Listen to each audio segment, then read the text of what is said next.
And greetings and salutations, and welcome to the Anime Lily Podcast, your ultimate hub for all things anime and beyond. Whether you're joining us for the first time or you're a returning listener, we're thrilled to have you on board for another exciting dive into the world of animation and pop culture conversation. This is episode 198 of the Anime Podcast.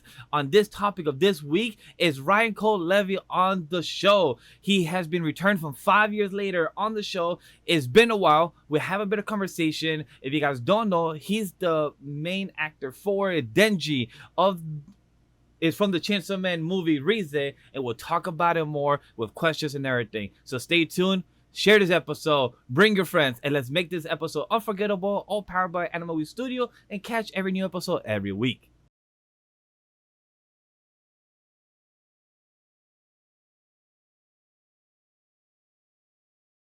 It's your boy, Love and Peace, Legendy Vash, and I gotta tell you, Chainsaw Man, the pool scene was amazing. I can't wait for us to talk about it and break it down, because as you guys see from the title, as you guys heard from the intro, we have a wonderful guest to talk for the next 2 hours, hear questions, talk about it, and hear his experience within this film. But I know I'm not alone. I'm here with my world champion, Watkins. Ladies and gentlemen, boys and girls, and ignorant children of the Isles, what is up and what is good? It is your reigning, defending, undisputed, universal heavyweight champion of the world, Watkins here. I'm going to be your guide through all things that are spooky, scary, and maybe filled with skeletons, so there won't be shivers down any of your spines. And just so everybody knows, Vash did say pool scene, because my ears heard something a little different there. Gonna get our minds out of the gutter, but we do have Denji here, so probably not gonna be happening anytime soon. But of course, ladies and gentlemen, we have another special guest with us. He's gonna be known around these parts as the genius of the plot. He's gonna be helping us digest all of these wonderful stories going on, kind of diving into our character here. Ladies and gentlemen, it is Drop This Box. Drop, how you doing tonight? Doing great, guys. I'm very happy to be here. As you probably know me if you've seen me anywhere else a part of Anime We Studio, I'm also known as Genius of the Mat when we do our wrestling coverage within the week. Always fun to do. Glad to be the genius of the plot today, because behind the scenes, when I'm doing my own thing, I'm doing very analytical about a lot of things. But like Vash mentioned in the beginning of the intro, we also have our special guest today, Ryan Colt Levy. As you know, he's known as probably one of the most popular series as of right now when it comes to Chainsaw Man. One of my favorites. I always look forward to whatever the chapters come out every single week. It's just super awesome to finally talk about the man who is in charge of one of my favorite characters. He's also played Rhodey Soul in My Hero Academia Heroes Mention, Loki in Record of Ragnarok, and other works when it comes to JoJo's Bizarre Adventure, Mortari the Patriot, and Welcome to Demon School Iruma Kun, which I will eventually start soon because I did check out the other work, Itchy the Witch. Super awesome series. Highly recommend that. But Ryan, it's great to have you here today. Thank you, gentlemen. I am honored to be here. This means a lot. It's good to see y'all. How's it been with this crazy weekend of your career? With the release of Chainsaw Man, also being distributed by Sony Pictures. How did it, like, this crazy weekend, also month, because in your Comic-Con as well, being on top of that, like, that's where you and me met for the first time in person as well. So it was a great experience overall. But you was busy with Mappa, with Chainsaw Man stuff, autographs, people were stopping you. So how was this crazy month? It's been surreal. It's been a fever dream, man. As we were saying a little earlier, you could hear my voice is going because I'm just, we've been like nonstop. I realized I had done like 8 convention weekends in a row and then finally hit the pause on that in time for this opening weekend. And earlier this week, we got to do like an early preview screening, kind of like semi-premiere, where some of the cast from Dallas came out, and there were a bunch of people came through. People were in cosplays, there were influencers, there was like a Chainsaw Man cake, and we did all this cool stuff at the Alamo Draft House. And then the next few days, as the opening weekend kicked in, I traveled around between AMC and Cinemark with some people from the Sony team, and we were like jumping in at the beginning of the screening of a movie, and I would introduce the movie and, you know, freak out whoever was there. And we were doing like signings and, you know, photos and stuff after the fact. And it was kind of just like this like tour of the weekend. And I got to see the movie 3 times already. Oh, and wow. it's amazing. Like every time I've watched it, I've gotten something else out of it, whether it's a little animation thing or just a performance choice from, you know, one of my friends. And it's just amazing. I cry every time. Talk about the pool scene. It gets me every time. It's been amazing, you know, for something that we waited so long to work on, and that I've been so close to. All of us have become so close to this thing, and, you know, the fan base has become so aware of who we are, you know, because when we did the first season, you know, in the very beginning, nobody knew who the hell I was, you know, and I think there was this kind of, you know, for me, there was a responsibility and a hope that people were going to connect with what we were doing. And I think from, you know, other people's side, it was kind of like, well, this guy better not screw it up, you know? And I'm really grateful to be able to sit in with an audience and feel people laughing and clapping and screaming and, you know, feeling all of that in real time. And just seeing now that we're on, you know, it's Sunday, the weekend is coming to a close for opening weekend, and to see that we're going to be number 1, and Yes, at the you know, box office. there's so much that's happened that really just kind of, I never could have imagined that it would be this special, you know, and I'm just very grateful. What I was gonna follow up with that is that you said the pressure from you doing from season 1 to the movie now. Do you feel that big difference from how you did the first season to now, how it's been 3 years since the release and everything? Like, how do you feel with the difference from the season 1 promotion of how, like you said, not many people knew you, not that people are starting to recognize you, people are excited to meet you when it comes to the movie, and the more that they're attached to this next arc that has been done, and how well it is beloved, the box office, the fans are talking about it, the great feedback. It's wild, you know. I feel like going into it this time, I felt very, you know, I still had a lot of like deep layered like thought of like, I don't want to mess this up. I want to go in and be super prepared. But I also have spent so much time with this character and so much time sitting in this story and steeping like a tea bag, you know. And when we got to record the movie, I felt like I had been waiting, you know, and I had been like training in a gym, like, you know, like foaming at the mouth, ready to get back into it. So there was in a weird way going into it, I thought I was going to ask for more takes, or I thought I was going to be more like annoying to the directors, just from a, you know, wanting to just get every little bit, you know, Just perfect for you. refined. Yeah. And weirdly enough, what happened instead was, the directors who worked on it, one are amazing. They're so stellar and great friends and very talented.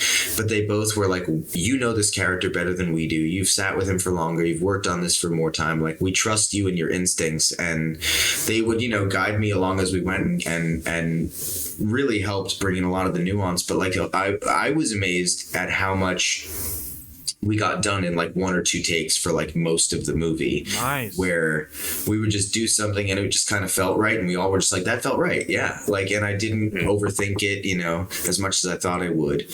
Whereas I think when we started the first season, I knew that even though I understood the manga and all this stuff, it was this whole other space to do it in, and I was, you know, I was such an unknown entity, and there was so much kind of awareness of everybody else expecting certain things from this character and from the show, and just not wanting to disappoint. Whereas this time I felt like I went in and people were like rooting for me, you know. I feel like I could feel, you know, all of the people I've met over the last few years or spoken to or connected with online, you know, and all of the kind words and enthusiasm and support for what we've been doing. Like, just made me want to work harder and dig in deeper, and I felt like instead of being like, oh God, I hope I don't disappoint people, it was more like, oh, I've got some people to really work hard for to make happy, you know.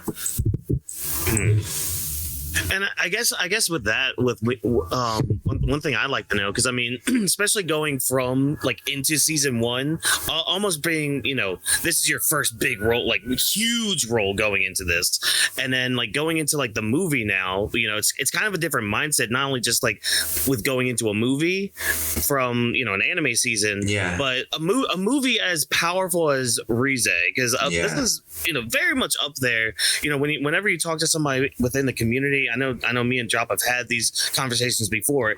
This is an arc that's really up there for a lot of people in terms of not only just quality, but just like personal connection. So was there anything that you had to do personally to kind of prepare for this role? Because this is kind of a big moment for Denji. Like this is just something that he's not really used to, like having all these options for ladies and all that, but like having like that first love almost just blow up in his face. So what did you have to do to kind of prepare for all that? You know, for better or worse, I don't know how this will make you feel, but I joked while recording it, and I mean it in the most sincerest of ways. This was the easiest performance I've ever been able to give, because, and I don't mean in the way that it wasn't challenging, but like, these are not alien feelings to me, man. Like, this is not, I know heartbreak well. I know this experience well. And there's like almost too much that I really do share with Denji that I'm like, I wish I didn't to some degree, you know what I mean? And it's like, but I'm grateful that I get to also explore it through him and kind of like find catharsis through that. But it's why the movie makes me cry when I watch it still. Like, you know, there's so much in it that I resonate, you know, and you know, I just allowed myself. You know, I had read this a long time ago. I knew what it was. I knew how special it was to me. Definitely. And I just knew that I had to go in very raw, you know, and just kind of like let all that stuff be a part of it. And it was like weirdly, like it's just a very for better words, like I said, it's a familiar space in my heart. So I just knew I had to just kind of let that be present in it. And you know, the writing is so good, it's all there, you know, it's just about giving yourself over to it, you know. Yeah, you can really, I can, at least when I saw it, I actually saw it today, so a lot of it's just kind of fresh in my mind. Yeah. You can really feel that rawness during the beach scene near the end.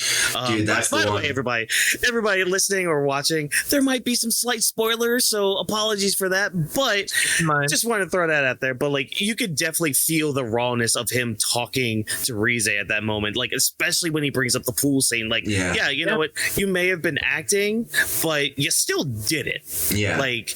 There was still an action going on. Denji, it's one of my favorite things about Denji is that he sees through so much of the fog that people try and put up, that even when they don't see it in themselves, he can see the beauty in them, and he can, and like, regardless of all the bad things that people can do, he will also always like see the good in them, you know, and he will give them another chance for redemption, because, you know, why not, man? And there's such a beauty in his optimism and the way that he looks about things. But yeah, that scene, I mean, you know, when she's gonna run away and he's like, we could do it together, like I got you, you know, and like just his and she's lying to herself in the whole scene, right? Like, you know, and he knows it, but he can't express that because he doesn't know how to express that, and he's just feeling this pure raw sensation. And even after she literally snaps his neck, he's screaming out to her,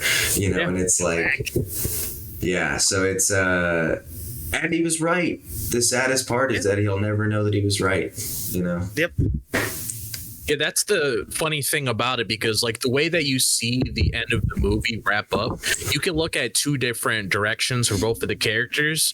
One of the things you can look at from Reze's perspective, she might have thought that she was set up because of what happened with Makima and the Angel Devil towards the end. And then you look at Denji's perspective, obviously that whole entire conversation that he had with her prior, he might be thinking in the same head, oh, okay, maybe she decided to actually leave. Maybe she just moved on from me. Nothing was really there or anything. But the greatest thing about Denji, which is why I always defend him, and you can ask these two guys, I will literally do that at any time, is because the best thing about Denji when it comes to the world of Chainsaw Man is that you get to see him express these feelings for the very first time. Yeah. He grew up with nothing. So Yeah. everything that you're witnessing right now is him experiencing it for the first time. And like you mentioned, with him trying to express it, things along the lines of that, it's him also trying to, I guess, try to build it piece by piece at the same time. And that's the whole beauty of it. And that's why there's like so many people, including me, myself, and the rest of the people that seen the movie as well, that can relate to situations like this, because it's very relatable and it's like a part of life of something that everybody goes through. Absolutely. And I love that you have watched the movie 3 times, and even you being the main actor that hears your voice constantly, you still could get emotional, because you know how some actors that can't even watch their own product after everybody's been done release, they say, all right, cool, I already work on it, I'm gonna move on to the next one. Like, as And myself, it's weird because I'm like that most of the time. It's just I think that this story has such a hold on me, and I feel so passionate about it. And it's just done so beautifully. The art and the music. I mean, the music is devastating. It's. Oh my God, yes. And I'm a sucker for like when a good movie knows how to make you cry. If it gets me, like it's gonna get me every time. And like this arc is just really tender and sad, and there's like an innocence to it that is like really profound. And I think Alexis's performance as Reze is amazing. Oh yeah. It's so layered, it's so deep, it's so fun. I was talking about it with actually some of my family that saw it. The kind of like thing about her performance is so great. It's like, it's the energy that she brings where you're like, how could you not fall in love with her? Yeah. Right. is the sweetness of her voice. And like I was telling the guys off air, is I've read part 1, as I told you before, and the audience know I read part 1, but I didn't know or forgot, because it's been like 5 years since part 1 ended, so it's been a while since I remember the results. So I didn't remember what happened to Reze. I'm like, wait, are they gonna? Does she escape? And I'm like, I don't remember. But I was already emotional to the movie, so I was already attached. So my brain forgot what happened. So in my head, I'm like, please live. I don't know what happened. My brain don't remember. Man. Please live. And then when Makima comes in, and the Angel Devil does the spear, and I'm like, fuck. My brain just started to remember slowly of what happened. I'm like, oh, brain, why do you have to tell me? Why? So it's kind of like the future devil, like my brain remember what happened. It's like, and then what happens later at the end. So like, damn it, why? I felt my heartstrings getting pulled out. Like, It's like you're getting piece by piece, just like Aki does whenever he gets those little future insights of everything. I love the way they did that too this time. Like the way that they used the visual to like represent it was amazing. Yeah, it was a nice montage of showing like a lot of quick seconds, like you said, Aki, during the scenes. Like I could only see a few seconds, so that's why it was so scattered. But he had to react, and he kept telling himself that during the film. So that was very well balanced and pace. Yeah, and Reagan, dude, he's so good as Aki. It's crazy. I was gonna ask you that, as the picture I have in my background, how was it working with Beam in this film in With a full Derek, action combo? Oh, the boy. Oh my god! I mean, honestly, he's awesome. I've seen the movie 3 times, and I watched it twice with our friend Casey, who voices the Angel Devil, and every time during the typhoon scene, once Beam starts really, getting into gear, we're just like slapping each other. Just like every time Beam gets a moment, he's my favorite. I mean, Derek is so good, and like that whole fight is so insane, and we are screaming our fucking heads off. And like he met me at that same energy and brought it, and like absolutely, like you need both of them to be equally bonkers in that, you know. And there's a little bit of Scooby-Doo in there. There's a little bit of like all this, like, you know, just kind of zaniness all over. I love how the tonal shifts through the fight can go from serious to badass to sad to funny to like, you know, there's like a very Looney Tunes point where they're bouncing through the building, you know, like it's like, yep. You know, I mean, I felt that. Kind of well, we did it. We were like, don't, you know, like, because it's just, how could you not? Yeah. It felt like I was watching that. I love it. He's just like, yeah. I felt like I was watching that, you know, stuff about Daffy and Buds, like just both of them just making those sound effects of Looney Tunes. It gave me that Gear 5 for One Piece during their type of Looney Tunes as well. Like it felt that type of energy. So I feel like Mappa took, not saying notes, but took inspiration of the Gear 5 Luffy of trying to make it more of this scene, you know, chaotic, but also crazy, but also a bit serious, like you mentioned. Well, I think they just really started to play more with the idea of what the manga, like the covers are like, and all this stuff. You know, even that moment where it splashes to like the art of the manga straight up with the colors. You know, like good. There were so many things in this fight scene that I thought were amazing. There's a sequence in the middle when Reze is like beating up Denji in a building, and it turns into like 4 different styles of art. Like there's like, you know, like it's really surreal, and then she punches him through the building and then it all cuts out and then it comes back, and like there are these some really extraordinary psychedelic experimental things they did, and like I feel like they made so much sense out of Fujimoto's, you know, drawing. Like the way that he draws fights can be really insane, and I feel like they found a way to really like make sense of it all. And yeah, we got so crazy in it. It was so much fun. That was the first day actually of recording. Oh, we just jumped right into the typhoon fight. Oh, with Beam in the typhoon fight, that was the first day of shooting. Wow. Yeah. Because they knew I had been waiting for so long, and they knew day one I was going to be so jacked up that they were like, you know what, throw him in there. He's ready. He's ready to throw the shark, pun intended. Just give it to him. Just give it to him. Yeah, they're like, he's already screaming in the hallway. Just get him in there. I hope they were just like, Ryan, we're about to record. Come on, Ryan. Like, yes, come on. Let's get in this Beam. Come on, buddy. Yes. Oh, dude. I mean, Derek's amazing too. If you guys haven't spoken with him, he's superb. Oh, I did speak to him. Annual Comic Con. After I spoke with you, I spoke to him. You did good, yeah. About Shinra, because Fire Force. Because during season 1, he was only like in one scene, I believe, or like 2 scenes. He only had a little bit. I knew that this was going to be his moment to shine. Exactly. So I was excited, but the arc was a bit mishead out of my head, so I didn't really ask him to big questions during that, but I spoke to him about Fire Force and the experience with it. But I can't wait in the future now to speak to him like, hey, I love you as Beam in the movie. It was so great to see you. Hope to see you again in the future, since Beam is always presented.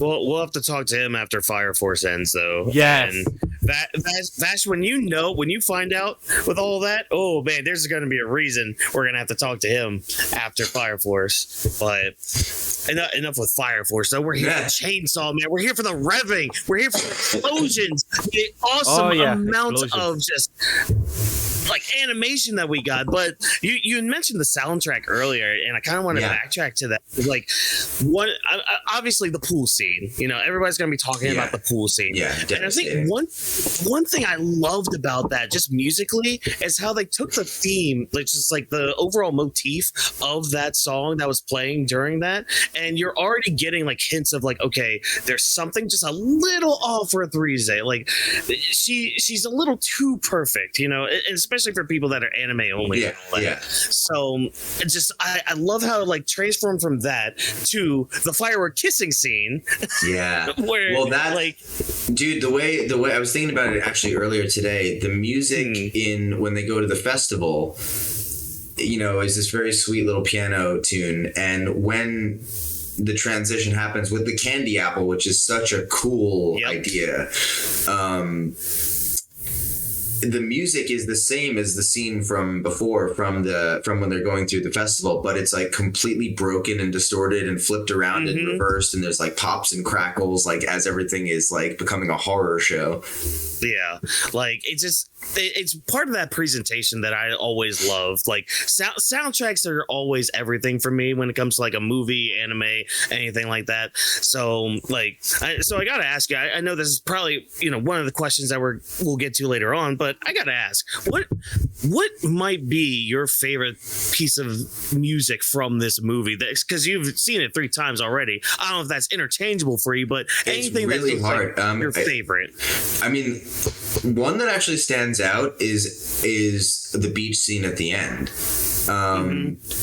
There's this moment when she runs back to him and they're talking right before she snaps his neck. But the piano score there is actually the piano score from like the initial teaser that they used like 2 years ago or whatever. And that one just is really haunting and beautiful and sad and gets me. But I mean, there's so many moments. There's some stuff in the fight scene that is just like pumping like crazy. I mean, the maximum, the hormone song rules, obviously, but it's hard to pick just one thing because it feels like such a collective piece. Yes. It really does feel like the whole score is wrapped around itself. The pool scene music comes back at the end. So there's a lot. I believe it was back in the beach like, scene, right? I believe the pool scene song was right used. It's when he pulls her into the water and they splash it and it does the cut and it's they did it right, man. They did everything right. It's crazy. And I love how it comes back during that kissing moment with the fireworks because it's like you get this distorted version of it. And it's just broken up and oh my god, it's a great set piece musically for just what's happening and all that because like she comes out with his tongue and it's just like all right, you know what, we're gonna fight now. We're gonna have a fight, and this is where all the meatheads are like, "Oh yes, this is what I came to see." And I love when Beam like finally is like, "It's my turn." Yeah, I just love how you scream like, "It's the bomb there!" We're like, "We gotta get the fuck out of here!" Just like he just ran, like bro, didn't even think about it. He's like, "I don't know where I'm going, but I'm dipping." Like it just zipped. Yes, so good.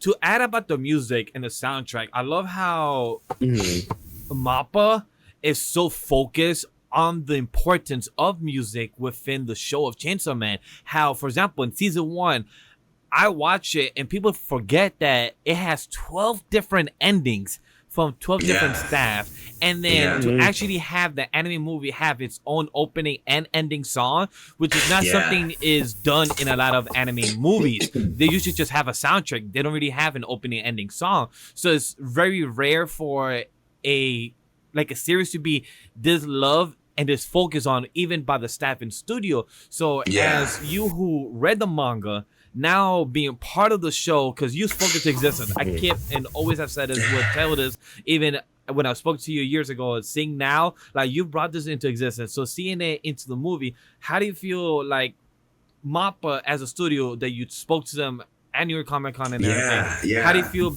the music being such a hard focus? Because I know you're also a music fan, like you do music and you love talking about it, like just such an importance like within the series. I mean, I don't know how the music is like chosen or how that's all arranged. I know that, it's Kenshi, oh my god, I'm going to pronounce his name wrong.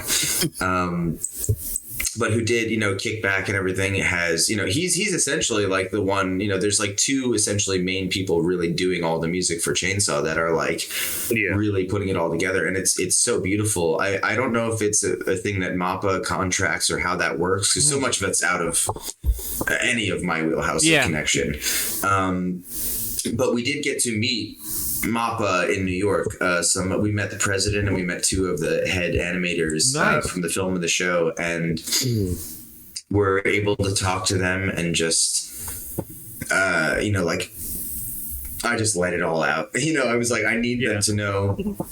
My biggest thing was I needed them to understand how much it was being cared for by us, how much we really take this seriously and appreciate their hard work and everything that's gone to make this so special. And I wanted them to just know from our mouths that like it's protected here, I love that like you use that kind of embodiment of saying like, hey, here on the US side, we put in the love, the same care, the same passion that you guys been putting in on the animation. We also put the same 100% plus ultra, going full rev on in the aspect. Yeah, I want them to know that we're not taking it lightly, you know? Yeah, we're actually here to make a good product, not just to be, oh, here's a paycheck. I'm voicing this chainsaw kid. Yeah, no, it's great. Very, and I knew it was special to them. So they were really, really kind, and we had a great chat. It was awesome. Another question I had about the movie itself is that you just did from the anime of season 1 of Chainsaw now to the movie of the arc. How do you feel that being adapted, that going from a season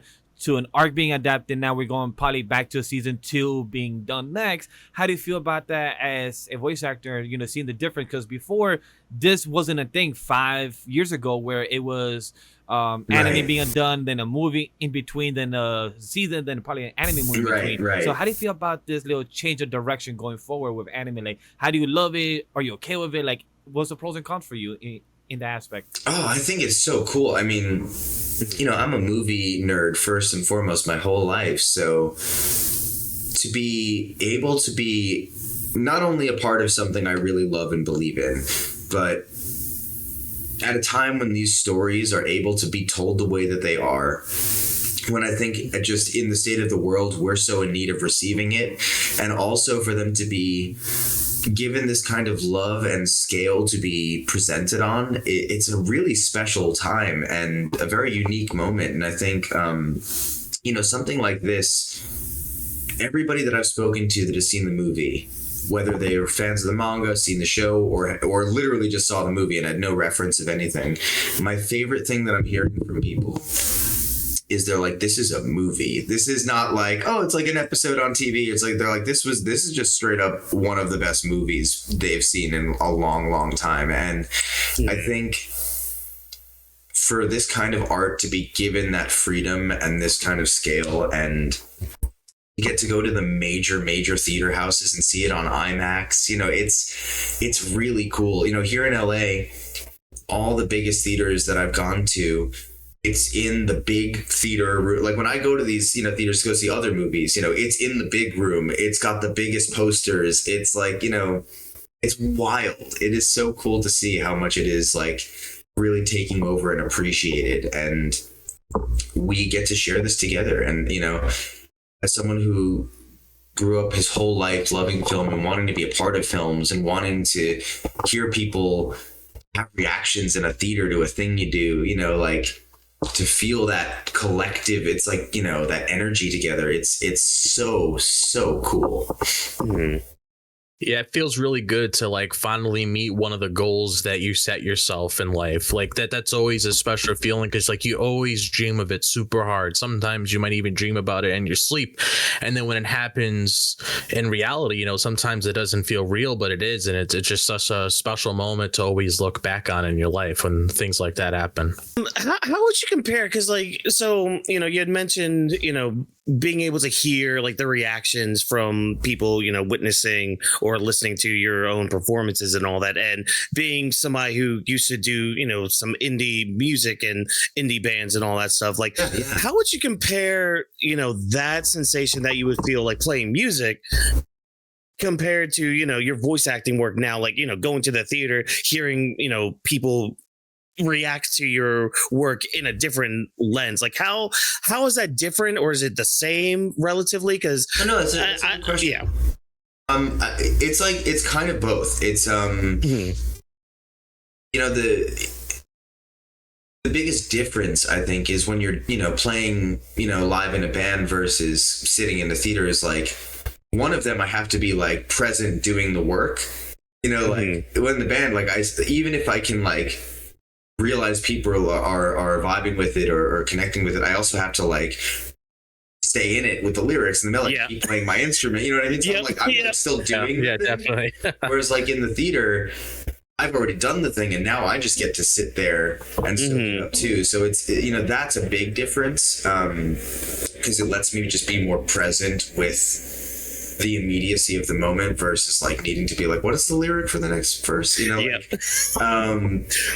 What's my So next note? yeah, which is happening. Yeah. Oh yeah, same here. You know, but I do think there is a weirdly similar sensation of just when it's working, you know, when a part hits that you know is supposed to hit, you know, and or you're hoping is going to hit and people are laughing at the right time or whatever it is, you know, that's a universal kind of sensation of like you can feel that in a wave. But yeah, it's nice to be able to like just be present and not have to worry about performing in that moment. You know?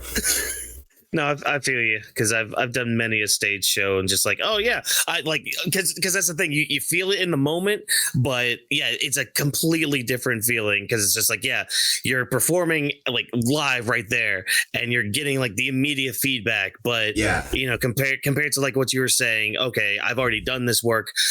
In a way, you're also kind of experiencing it with the audience as an audience member. Yeah, you know? Absolutely. Question that I have about the Chainsaw Man film is that you said, for example, you said that the new audience that have not seen season 1 or not read the manga. For example, my wife, she was originally she was originally not supposed to come with me to the film because I said, hey, I'm gonna go watch the film dub because she had no interest of it, because when she saw me watching the first 3 episodes last week, she saw it was very bloody. Her type of genre is not too bloody gore or supernatural, so that's not her genre. I'm like, cool, don't worry about it. Then when I told her I'm going, she's like, you know what, I want to tag along. I'm like, you sure? You haven't seen season 1? I'm like, it's all right, I believe I'll still enjoy. I'm like, all right, cool.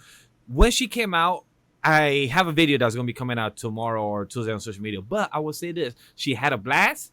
She gave it a 9 out of 10. She really felt the emotions. She felt the relatability of Denji, of him, the part of not going to school. No, it was a part of understanding your emotions and not knowing how to compute with it when it's new emotions that you still just understand. Like, hey, what's love? I don't know. The first girl, fine, I love her. Oh, the second girl, I love her. Oh, the third girl, I love her. All these emotions are new because you don't know how to compute with it, and you're still processing those. You're still understanding them because you haven't experienced it for the last 16 years. So anything makes him happy. So that's why I love it. My girl understood the character, even just seeing the art only adapted. Like, hey, I love that. Cool. And I gave her no explanation of the film, like no explanation. That's amazing. I literally went in with her, just said, yo, we're just gonna see Chainsaw. So she understood. Bloody gore, the guy turns to Chainsaw, and I keep hyping you up about you being the voice. She's like, look, I'm gonna just go with you. And she enjoyed it. It was a blast. And also that she gave the reference of the Men in Black for our Devil Hunters. Oh, okay. Yeah. That's interesting, right? I'm like, look, interesting point of view. So I like it. But I know that my reference, I'm not the only one, because I know Drop also has a similar story about this. Yeah, because my girlfriend, she knows I'm a big fan of Chainsaw Man. Like, I don't really have to tell her. She knows me so well if it comes to Christmas gifts, birthday gifts, whatever the case may be. She knows I'm really into a lot of Chainsaw Man related stuff. Yeah. And when me and her were getting our tickets to go see the movie and everything, she hasn't seen the first season. She hasn't read the manga or anything. That's more of my thing. She has her own little world that she taps into that I probably don't know, whatever is a part of that world. But when she came into this watching the movie and everything, the thing I liked about it is the fact that she understood it, because she tapped into a lot of books that she read or TV shows or movies that she watched where she could understand these characters very well when it comes to Denji's mindset, the way he looks at things, when it comes to Reze as a character, the way that she views things in her world. Like, I just like how she was able to absorb that, like, right off the bat, understand like each thing that was spread across that film so well, without me actually having to sit down and just break it down and talk to her. Like, that's something that I thought was just a really cool experience to share with her, because like the difference between us, obviously, we absorb the manga. We come with so much of the preconceived stuff. Yeah. Mm-hmm. No, it's true. Source. Seeing it from an outside source, it was really cool to see. I've spoken to a few people who had just seen it, no context, and they all kind of come out the same way. They all loved it, they all really got it, and they all really understood Denji. And I think it's something I've been excited about for even the people who had watched the first season was I feel like this is the part of the story where there's, you know, a lot more clarity to who Denji is as a person and how and why he acts the way he does. And I feel like, you know, there's still a lot of people that have misunderstood it through the 12 episodes, and this is really going to recontextualize it. And to know that people, even without seeing the show, are resonating with that very specifically, you know, that's a great sign. I think, you know, this arc is so tenderly written, and I think Fujimoto's, you know, strength in storytelling is so visceral, and it is just good classic storytelling, you know. Yeah, and you really get that change of Denji just in the beginning of this film, like during that opening sequence with him and Aki, like dragging power to go to work and all that. It's just like, okay, you know what? Old Denji, he would have helped, but it would have been more like, oh, do I have to do this? Like he probably, you know, but like now he's. There are a lot of little signs. There are a lot of little signs in the movie. I don't mean to cut you off. That oh no, you're to good. me show like the domesticity that has kind of happened. Even a very subtle thing to me that I spoke about with Sarah, who voices Powers. We were like, did you notice how fat Meowie is? I was thinking that in my head. I'm like, I don't remember Meowie being that fat. Like, did Meowie get some weight? In my head, I'm like, they keep feeding Meowie.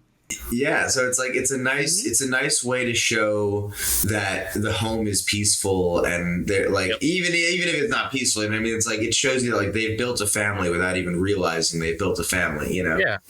For those that know, much later in the part 1 of the series, they are a family and how they've grown to be. Related to the Chainsaw Man series overall, I want to ask, like, what is it that got you that is going to get you more excited after this arc? Is there anything that you're excited to see of the rest of part 1? I know, of course. I know we have to be vague just not to give spoilers, but is there anything that you're excited? The next part, you know, the International Assassins arc is so zany and bonkers, and like has some of probably like the coolest and weirdest and most fucked up stuff in the whole manga. I mean, I think the Reze arc is probably the most romantically devastating. But then from here on out, it kind of is just a crazy psychedelic romp through so many things. I mean, I'll just say Hell and Santa Claus. Yep. Oh yeah. Oh yeah. I know exactly what you're talking We about, understand. because Yep, like I same here. remember when I first tapped into that, I was like, oh wow, you know, the way that this arc ended with the Reze arc, it ended like it was so devastating. Then when I tapped into that, I'm like, holy crap, what kind of roller coaster did I get on? And I felt like I didn't even strap in. I was about to like get pulled right out of that roller coaster. Yep. Yeah. I remember when we were reading this back when part 1 was coming out weekly, we call it hey, who wants to read depression every week? That was the meme or the joke back then, because if you guys have read, please, no spoilers in the comments, because you know this is for the movie. But I just agree about the Hell arc, because I believe that's what I told you when we met in person. Like, hey, I can't wait for MAPPA how they do the horror arc or the space panel. If you know, you know. Yeah, the so astronauts. Like, so like, how do we get that animated or done? That's the one thing I want to see next, because that's the crazier part of the full chainsaw. Just seeing how they handle tonally. I mean, even the moment when Reze lands in front of the car and she holds up the two heads, and like, that is from the manga, like the way that the energy in the panel moves, like the obscurity of it, the cruelty of it, the fear of it. Like, they're gonna get weird with it, man. It's gonna be great. Especially with the future devil being like, oh yeah, here you go, Aki. Here's a quick look into the future. Why you gotta show me that? Why you gotta give me out like that? Like, I'm like, Aki was so mad at the future. Was like, bro, really? Worst timing. I'm in the middle of traffic trying to survive. Because I was like super excited to see like this movie adapted itself, and then just thinking about all the other stuff like ahead of it, because like people like obviously seen what season 1 was, and then they really saw what Chainsaw Man was about with the movie, and now once you dive into the rest of the content of part 1, and I won't even touch on part 2. That's a whole nother oh my god. But people they're just not ready. It's the best I can really say. No. Yeah, it's one of the most like wonderfully unpredictable experiences I've ever been a part of. Yeah, that's a great word, for especially with Fujimoto reading on a weekly basis. Unpredictable, can never make. Oh yeah, man. It's always wrong. We'll see what happens Tuesday. Oh yeah. Yeah. We'll see what happens Tuesday. Oh my god! After that last chapter, Yeah. I was gonna ask you a question about you saying that you're gonna wait for Tuesday and everything. Do you drink coffee when you read your manga? Because I was gonna ask, how did you feel about saying the line as Denji that he hates coffee, but the person that's voicing it loves coffee? So how did you feel about that contradiction? It's so fun. It's so funny to get to do that, you know? Yeah, we joked about it. That was going to be the hardest acting in the whole movie. I don't know. I love the irony of it, you know? Mm-hmm.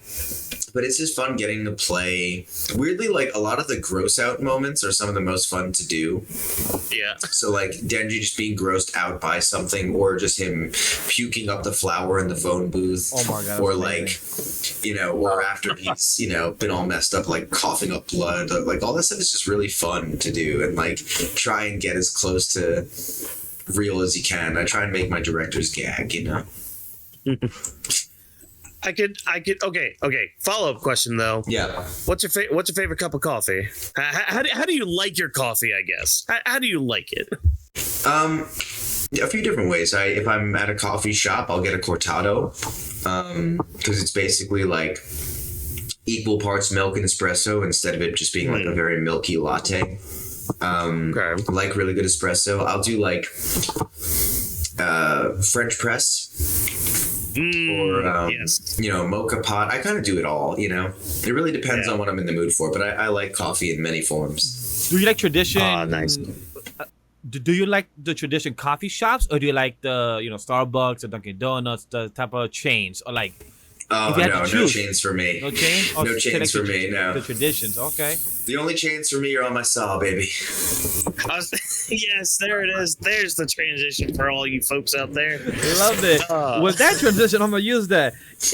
Do you have a favorite moment in the film before we talk about any of the roles that you have? Is there a favorite moment of the Chainsaw Man movie, Reze? Is there a favorite? Because I know you said like the pool scene, but is that your favorite moment, or is that what the audience have spoken about? Like, what's your favorite moment? No, I mean like that you saw? I think for it's going to be hard to beat the pool scene. I think it's really beautiful and special, and has so much going on in it.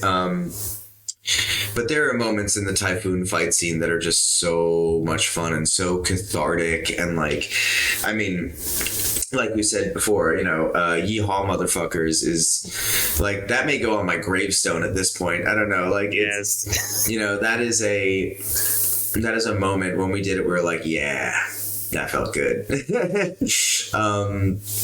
It's really hard to pick just one moment. I've seen it so many times now that I should be able to like just pick the thing, but I keep finding myself going to new things and being like, oh my god, that scene with Aki and Angel when everything is red and washed out and he has to, that one got me emotional. Like, that scene's amazing. Just the balance of Aki's journey in this movie also is amazing. And there's even some shots that I just cracked up. There's a great shot when Angel is explaining to Aki about the city mouse and the country mouse, and they're standing outside of a convenience store, and I was like, this looks like Jay and Silent Bob. Like, there's just like, there's so many like little things. There were so many cool little visual cues. There's an impact frame where like it's a blink and you miss it, you know, kind of thing, where when Denji realizes, when Beam's like, yo, use your chains to get around, and I like bust out both my arms at the same time. There is a literal like millisecond frame of Pochita's face. There's a moment when they have these little like artsy things that they do, like when Denji goes in for the final slice on the Typhoon Devil. You see his face. You see his face, and you see him just like reveling in it, you know, like, and it's like there's like these really cool little moments that are like, that just add depth to it all that I love. But I mean, I even love, you know, it's so hard to pick just one scene. Like there's the scene with, you know, the crazy psychopath, you know, serial killer who initially is trying to chase her down. You know, that whole thing is amazing. I love her teaching Denji in the, in school, and everything is 2, It was very ass. it was very impactful as well when we all thought that she went to school. This was her high school, but then by the end of the film, she said, "I wish Yeah. I could have attended high school Yeah. as well." And that's when you realized Yeah. like she never went to high school. That was all a play just to get him comfortable around her and them having their own memories. And then Kishibe basically explains her backstory, and you realize that she was also this, child who never had a childhood, and there is so much in it that's just so sad and beautiful. It really is like, it's such a point of pride to be able to point people to this thing, like, you have to go see this thing called Chainsaw Man, and they look at the picture of him riding the shark, and like, the hell am I getting into? And like, they're just gonna cry through the whole movie. It's really powerful. It's definitely like a really powerful like movie. Like we talked like about like Aki and Angel like a little bit ago.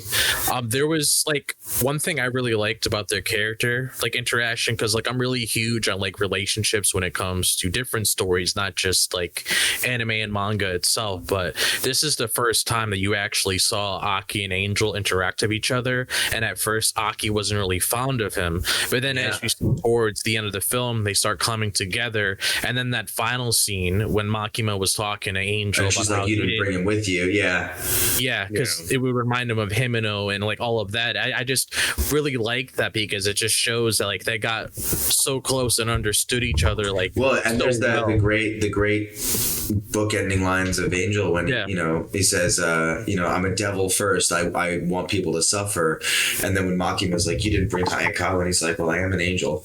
I loved that. I love that. I love how he accepts that he's both angel and devil, but also I love how, as you said in the beginning, when they were talking in the convenience store, like just talking about the country mouse, I love how at the end the mouse is right there and it's just like, so how did it feel to be in the city? Are you having a good time? Like asking that yourself. Is like, it a good place? Yeah, like your own inner monologue, understanding, and also questioning, like, did I just do something right, or am I just being a puppet? Am I? Yes. It's so deep, and I think what's so cool about it is like everybody gets it. It's not one of those stories where I think like people are like, what does it all mean? It's like it's equally as clear as it is, open to, it's not being like directly told to you, but you know what you're getting. It's in your heart. You understand, and it's so beautiful. It's the beauty of simplistic storytelling like that. Yes, it's like because that's the thing. It's just like Denji has all of his dreams are basically very simple. Oh, I want to touch some boobs. Oh, I want to like try all the jam in the world, and it's just like, okay, these are very simple concepts that like we just have every single day of our lives, but for Denji, it's like it's like winning the lottery for him, and seeing things through that lens is very beautiful just through Denji, and it does come out in the performance as well. Sweet, thank you. Yeah, of course. With that being said, I also want to ask with a few of the viewers' questions that is involving about the Denji and about the characters. So one of the questions was that, on a personal level, which devil would you not want to run into in or out of the series? The paper cut devil. Oh, that would suck. You know what? Fair. That's fair enough. I didn't think about that one. Wow. Yeah. Because it exists. Oh, for sure. That's a good point. There's a lot of devils in this series itself that I should have thought of, but I never did until Fujimoto just put it on paper. Yeah. Like when I saw Accident Devil, I'm like, well, that makes a lot of sense. Let me hit my light switch because the daylight is leaving my room, and I'm like, I'm fading into the shot. Those danged West Coasterners. No, I kid you not. Like Accident Devil's like the most like simplistic devil you could really make, because it's like, oh shit, I fucking spilled water, I gotta clean that shit up. It's like you're always cautious about everything. And then I was like, wow, why didn't I think of that when I was reading the manga? Yeah, it's literally the embodiment of that one insurance commercial. What was he, like, disaster or something? Yeah, like that was just yeah, the accident devil. Yeah, it's just the accident devil. Like, for me, if I have to answer my own question, what the own question is the cockroach devil or just a rat devil? He shows up in part 2, I think, right? Yeah, he does. I think so. Yeah. Yeah, I believe in the beginning of part 2. Yeah. But those two he's are a scary devil, if you will. Yeah, if you know, you know. But those two are my answers. How about you, Drop and Walkers? You got an answer to the question as well?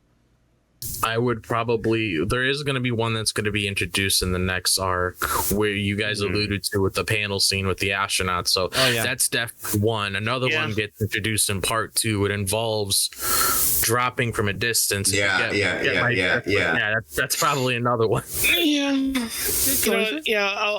just piggyback off Drops, because those are pretty terrifying. Probably a Darkness Devil too. Like, no, I'm good off that. All right, the next I've seen enough horror things to know what comes out of there. No, thank you. Yeah. Talking about horror and screams, one of the question is, what was your inspiration of the Denji maniacal laughter as he fights? I mean, it's really just about, like, being as unhinged and cathartic as possible, because so much of it is, like, to me, it's the idea of freedom. It's the idea of taking control of the kind of manic, like, nobody could touch me in this state, you know, kind of feeling, and the carefree sort of there's a feral kind of thing that I've always lived with in my own life, where, you know, the universe can throw stuff at you, and instead of being like, oh, poor me, that hurts, instead I kind of always been like, okay, you don't know who you're dealing with, you know. And, like, that's kind of been my approach with Denji, is like, all of this stuff that he's been pent up and, you know, packed into a corner and shoved away, and, you know, in that state he gets to let it all out and just be fully cathartic and let all the insides come out. So it's really just that. I'm not locked in here with you, you're locked in here with me. Exactly that kind of mindset. We're just like, you done fucked up, we're in this. Yeah, because he's like, I got nothing to lose, man. Yeah, that's a good one. The next question, I know this one would be the answer more to the manga. What was the moment you realized you fell in love with Denji's character? Oh man, right away. The first chapter, I felt like I just knew him. I understood him. I felt for him. I felt so moved seeing a character represented in that way. And, you know, I think I've always identified with, like, the kind of the ones who were, like, discarded, you know, and I feel like he just felt like someone who spoke for so many of us who have, you know, lived really rough, weird points in our lives and have kind of felt like human furniture. And I just immediately resonated with him, and I thought the writing and the approach to telling a story like that was so unique to me that I was just so deeply, like, sucked in right away. And I was like, oh no, this is dangerous, because I didn't know then that I would get this opportunity, and I was like, oh shit, I'm falling in love with this thing. You spoke to existence. I always said it, that he said this is gonna become mine, and guess what? It did. Yep. Yeah, it did right away. With that, the next one is, what's your favorite line that you have delivered as Denji so far? Is there a favorite line for you that you have done so far within season 1 and the movie? If not, is there one that you're excited to say for the next arc or next season? You know, I feel like moving forward, a lot of it is less about lines of dialogue and more about, like, scenes that I'm excited to see play out or be a part of. You know, there's still some moments, but I think, like, I had been waiting for, you know, everybody's after my chainsaw heart for years. You know, that was something where, you know, when I read that, you know, that was a really important moment reading it. So I had been really holding space for that, you know. But again, yeehaw motherfuckers! I didn't know I was gonna get to do that. That's so fun. There are a few lines throughout the movie that I think are really, really great, but the show also has so many one-liners that are so now seemingly iconic. I'm gonna tell you this From now. Nuts or Nothing, you put the dick in predictable. Yeah. In the future, you're gonna run into a fan that gonna have a tattoo of saying "Yippee motherfucker" with Denji and Beam, and they're gonna show you. I bet you in the future they're gonna Honestly, that would be incredible. I will tell you. I'll let you know if it ever happens. I will. Hell yeah. One of my questions was, which one is your favorite, Iris Out or Jane Doe? Oh, you son of a bitch. It's not fair. They're both so. It's so hard because like Jane Doe is such a beautiful way to like pull it all together, and to like summarize it all. But I think Iris Out takes it by like just a little, because one, you have that opening montage is like now forever married to it. I think it kind of represents so much of the chaos and fun of what this story can do too, and there's something kind of very like Kickback. There's an infectious energy to it where you're like, I could listen to this 50 times today, At least five today. Yeah. I've Yeah. listened to I heard went it on a 5 walk times. recently where I had it just on repeat, and it was just like, yeah. Like I kid you not, like even when I'm like done like recording my videos to put on my channel and everything, I literally have that in the background as I'm like opening up Sony Vegas, importing everything on there, so I have something in the background. Like it's literally on like repeat on Spotify. That could so be the only cool. song I'm listening to. Like the And it's like, who would have thought that like, oh, what's a good song to open up the Chainsaw Man movie? How about like electro swing? And it's like, what a crazy, so like crazy. I didn't expect the soundtrack to be like this. Like it's so twisted. Like I didn't expect my type of genre that if anybody listens to my girl and my playlist, because we share the playlist, it's literally like Afro beats with techno music, J-pop, like anime music, with K-pop and mixed in, and it's like that's why I thought Chainsaw Man was. It was like a perfect metal, heavy metal with electro, and then a bit of J-pop there. It was so mixed, so blended that when Jane Doe, the song first came out, I think like in August, September, like the song got released, Drops sent it to me. I was gonna listen to it, but I'm like, no, I want to experience it in the movie. I want to wait, and I'm happy I waited. Just hearing it, I was so in love, and I'm like, now. So you waited till you saw it today? Yes, I waited. I didn't see no trailers. I didn't because the thing is, I read the arc already. But the thing is, the way my brain works is that if I see a trailer or if I see it, my brain will trigger the memory of me reading the source material, and then I will remember what happened. So I just chose to go blind, even though I read the source material. Oh, that's awesome. But just going in without seeing the song or knowing the song, without rereading the arc. Just I watched season 1 of the anime again, dub again, and just experiencing with my wife, and that was just fun. Like just like watching the song, I'm like, oh, so this was a song that Drop and others were talking about. This is awesome. I love it. After the movie, my wife was in the bathroom. I went to a playlist, added it, downloaded it, done. I'm like, it's gonna be on my routine. So I was gonna ask you this question, because this is something like I can definitely relate to as well, because I know I also noticed it online. What is something about Denji that you think most fans overlook when it comes to his character? Because some people like might look at it, just right there, if I really taken some time to understand him as a person, but like how do you feel about that from your perspective? I mean, I think the most universally like frustrating one that I do think is going to change after people really experience this movie. But I think something that like kind of confused me even after the first season was out, how people try and label him as like a perv, and I find it very bizarre because there's not a single act in which that is given like any kind of weight. You know, I've reminded people where I'm like, you know, the line where he says, "I really want to touch some boobs," he's speaking to himself in a moment of reflection, you know, and he's trying to process feelings that he doesn't even have his own words for. But like, he was never outwardly saying that to another woman. He would never do that, you know. And like, anytime he was in a precarious position, it was not of his own design, right? It was, he got pulled into a thing, he got forced into it, coerced, manipulated, and he folds like a house of cards under pressure by women because that's his weak spot.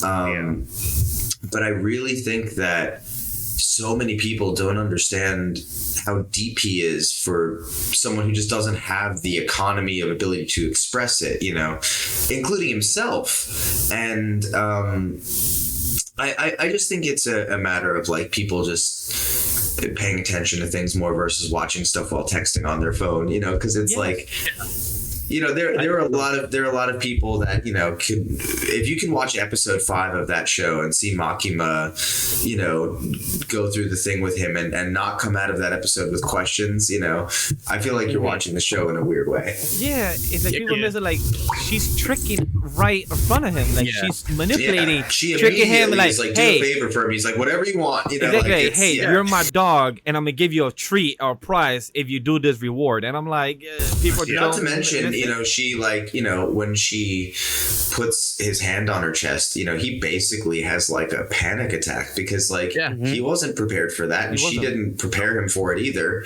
And you know, it wasn't like there was a layer of intimacy discussed to earn it, you know, like, and meanwhile she's talking about that, you know, like, it's a really tricky scene. And I just feel like a lot of people kind of take it the wrong way, you know, like Denji is far from an innocent, but he is very innocent, you know. Definitely. Yeah, because like another thing I really like about like Denji, like when it comes to like a simple moment of reflection, is that whole scene, like after everything that transpired with the Bat Devil and Leech Devil, where he was questioning himself, like, would I cry if Aki died? Would I? About what happened to Makima? And then obviously you see how that evolves further down the story when it comes to how he processes that, and that's just really. Well, what's even interesting about that is like, you know, when Aki visits him in the hospital and he's cutting the apples for him, and then it's the reverse. Then he has to go visit him, and Power and Denji are fighting over the apples, and they take it. But what does Denji do? He leaves one for Aki. Yeah.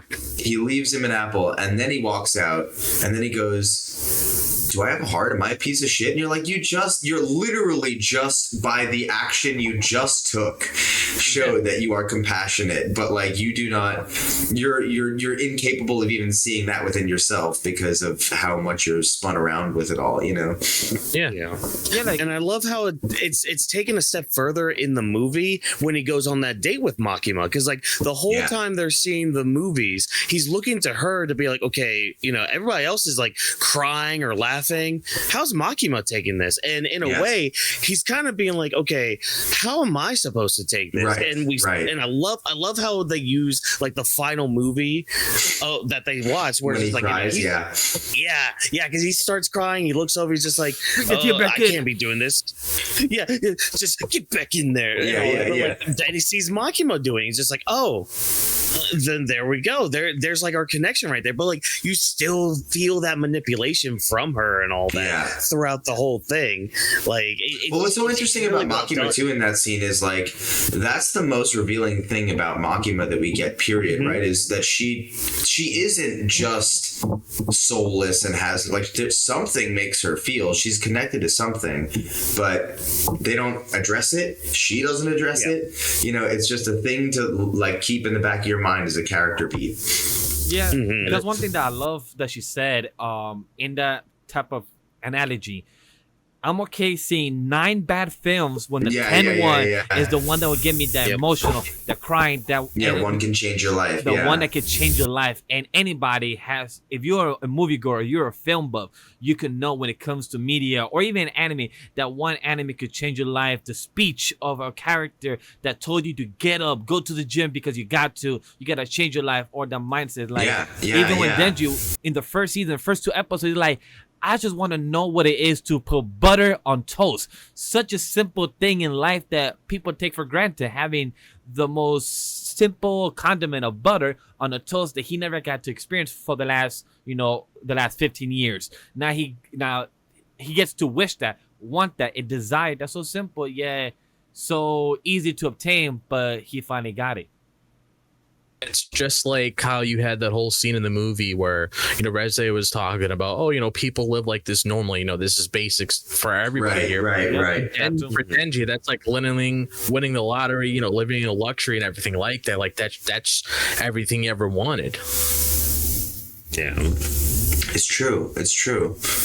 To follow up with Chainsaw Man, one of the how does working on Chainsaw Man right now as one of the biggest series that you have worked on, how does this compare to your past roles, as you have done Jazz from Iruma Kun, you have done Rudolph, My Hero Academia the movie, and many of the roles that I'm asking you about, like how does being Denji compare to others? Well, I mean, it's so different in so many ways. One, it's such a, the part itself just lets you do and feel everything, which is, pretty rare, and on a very like grounded, genuine level too. This story is so special and so, insanely, the way that it's connecting with people and just kind of blowing up in a way that I wasn't really expecting. This is definitely the most, attention, anything that I've worked on has received, and as well as the quality level being so high. I loved being a part of My Hero, and I've loved doing all these things. And My Hero was a big thing for me too. We got to do, a movie for that, and that was my first time kind of like being presented to the world, I guess, in a way. But this feels like such a weird, special, unique thing where, me and the character have so much just connection that it makes me feel so deeply like in it when I'm doing it. And I just think that the explosion of it all has really just been beyond anything I could have expected. I love doing this job, period, playing different characters and telling different stories and different tones and energies and personalities. It's always fun, but this is the most like creatively satiating and satisfying experiences I've had, And what was the coolest fan interaction that you've had, since the show came out as well?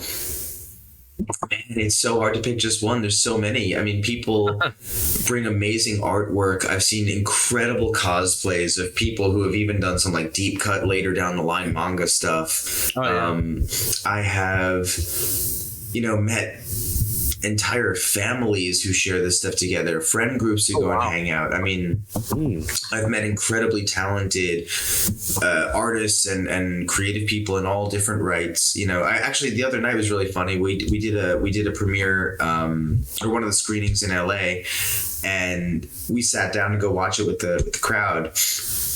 And there was a dude like a few seats over, and he kind of like acknowledged me and kind of like one of those. And then like after the movie we chatted, and he was like, this is the first time I've ever come to a movie by myself, and I'm so glad I did, and it was great. And also, it turns out he's the composer for all the John Wick movies. Shit. Really? I was like, yeah. And he was like, cool. yeah. So like, I don't know. It's weird how this all like, you never know the kind of people it's going to bring to you or the kind of energy that it's going to attract. But this being the story being so special and kind of being this hyped up, and now having this scale of a release, like, it's bringing a lot of people out of the woodwork, and it's very unique. So I'm excited to see more and more what kind of people. I saw someone posted The Weeknd, the artist, The Weeknd, the musician. Yeah, I saw that today.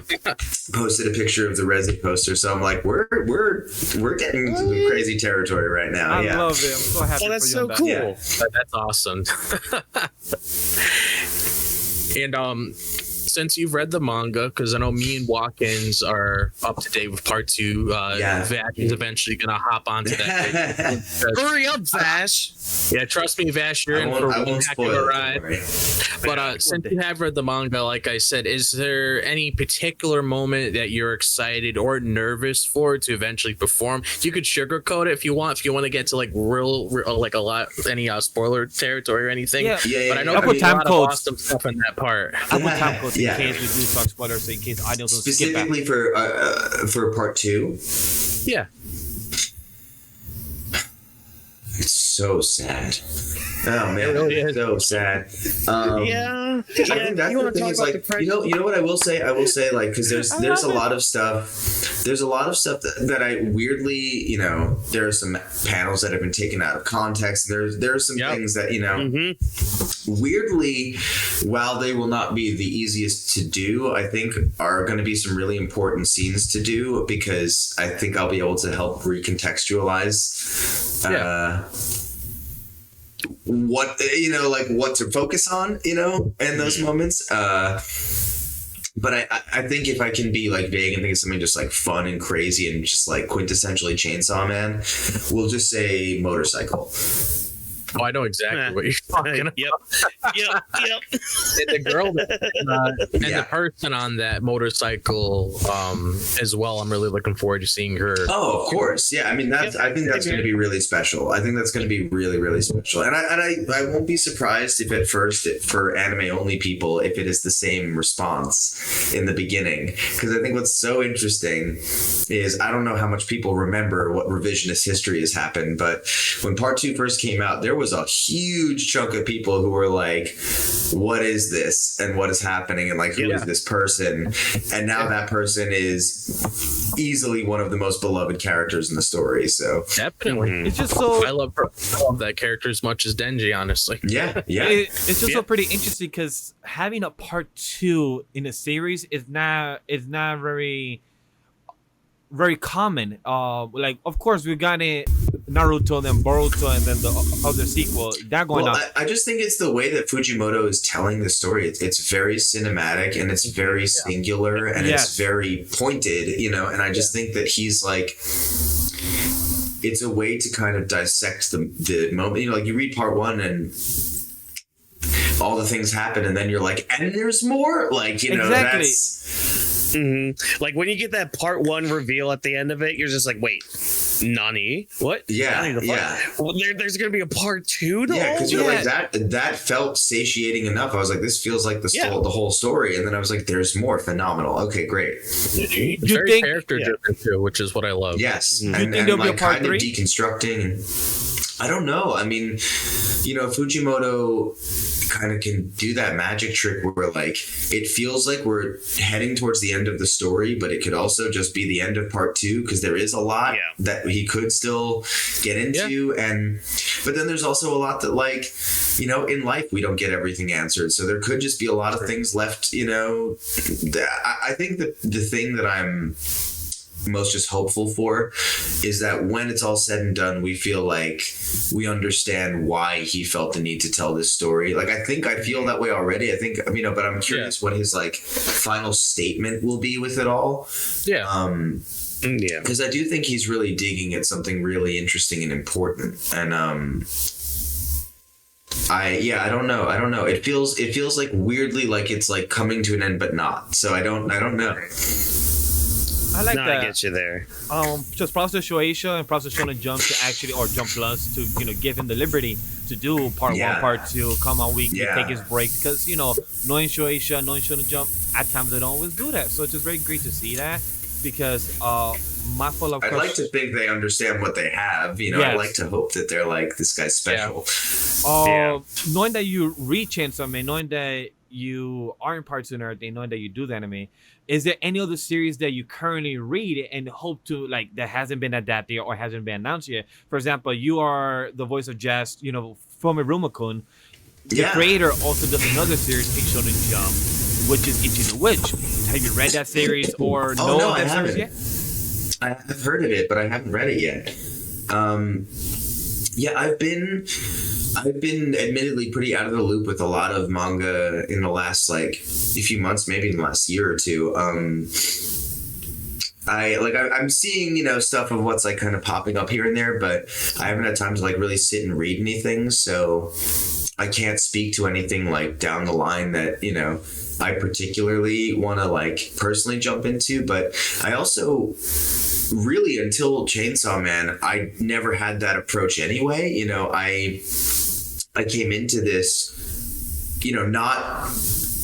not intentionally being like, I want to be a voice actor for anime. So like I kind of fell into doing this work from the perspective of like, I just love acting and I love whatever the next adventure may be, and I don't know what that form may take.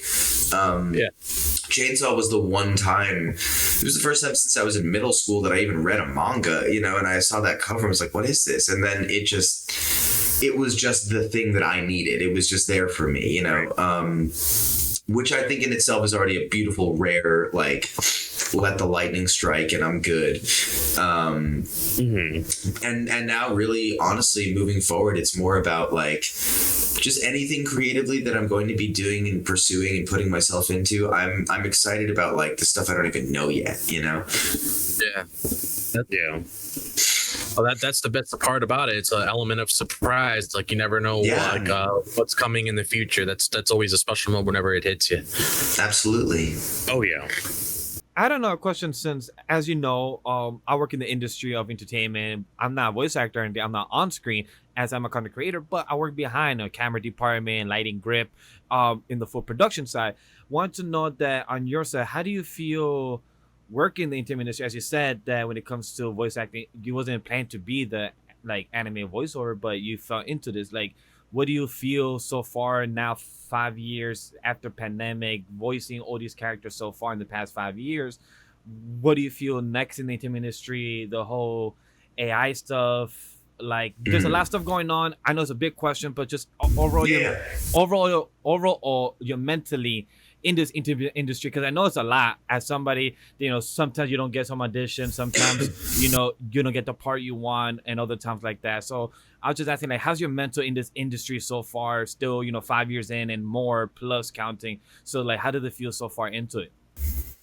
Oh man, no, it's a really thoughtful question. I mean, I feel really, really amazing. I've been so lucky. I've had a really privileged, crazy couple of years where I've gotten to work on so many cool projects, and this being, kind of the peak of everything right now. And I didn't imagine when I first started that I would even get here, let alone in this short a time frame, so I'm already kind of just happily holding on to the ride and just trying to make sure that I don't fly off. But I mean, as far as, AI and stuff like that goes, I don't concern myself with, I'm aware of it, but I don't concern myself with it from a place of fear, because there's only so much I can control, so I'm just going to keep doing my job and making sure that in whatever ways we can be protected and regulated as we do them. But so much of the other stuff is larger and outside of my hands, and I don't necessarily think is even going to be in our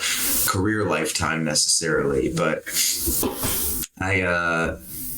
I feel very inspired and invigorated and hungry and curious to, expand outside of just, doing voiceover, while also still wanting to keep doing this plenty, because I adore it. But I'm just hungry to keep creating. And if anything, it's instilled in me like, oh my God, if I can make this work, I just have to keep pushing and trying, and who knows what else I could do. So I will say this, like when it comes to like looking at the beginning to looking at where you are now with Chainsaw Man now, like how do you feel about everything coming together? Because like I know like when Chainsaw Man like first came out, like the first season, like initially when it first came out, not that many people like really like caught eyes with it. Like there were still people that knew what it was and watched it as it came out. But like how do you feel about like this huge arc for the movie? Because it's like hitting over like 100 million and just all these different things coming together. Like it's just mind blowing.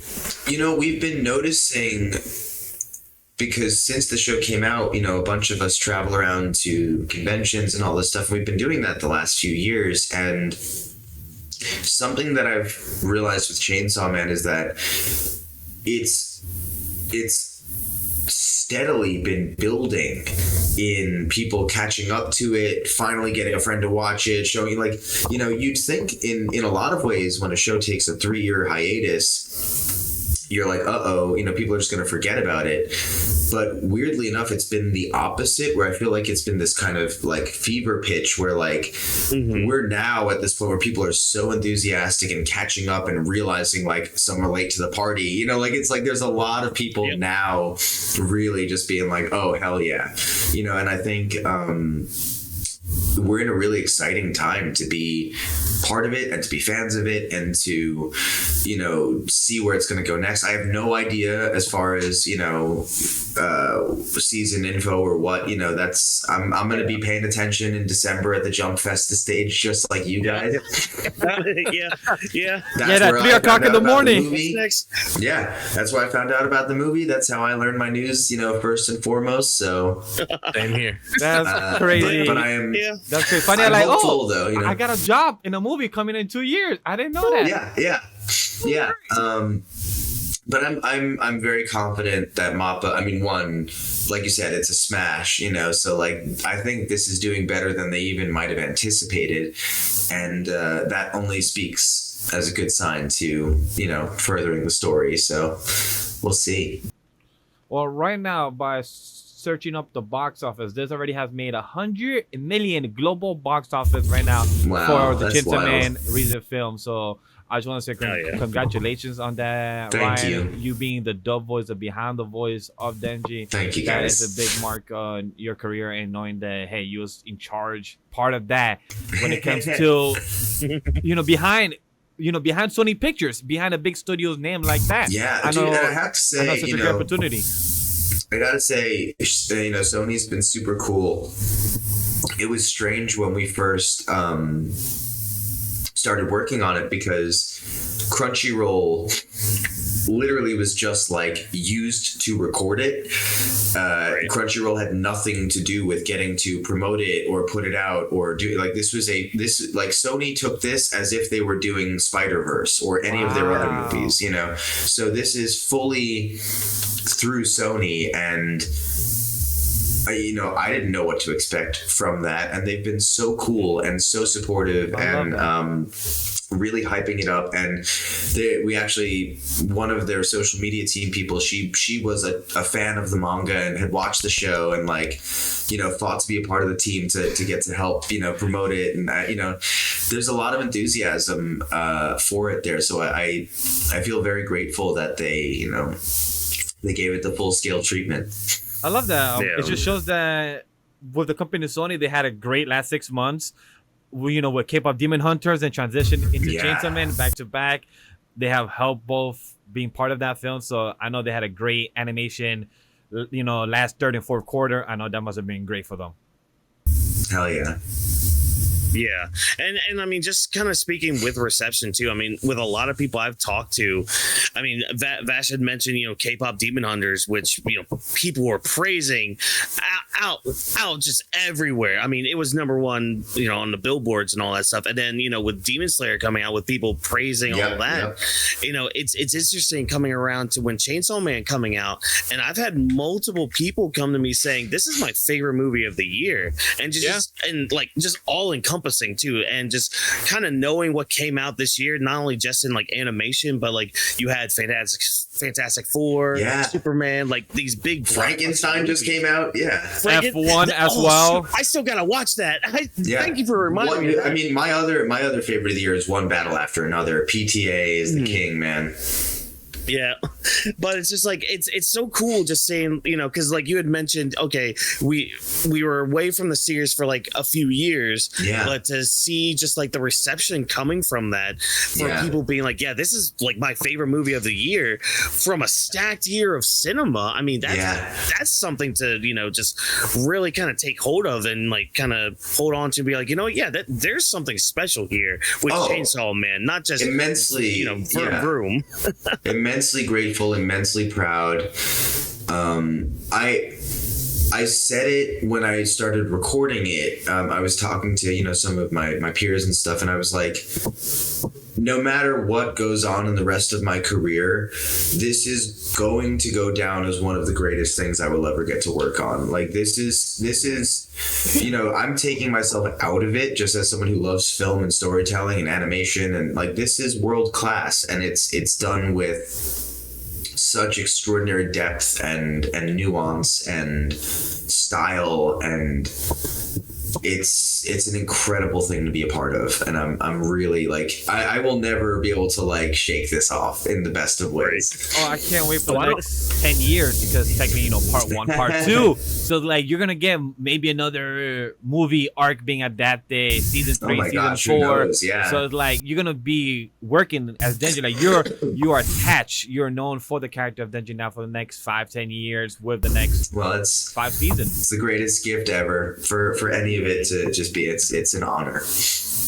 It really is. And then just like looking at what Vash said, like looking 10 years and now looking at where all it started from the very beginning, it's just going to be like a great journey to just reimagine.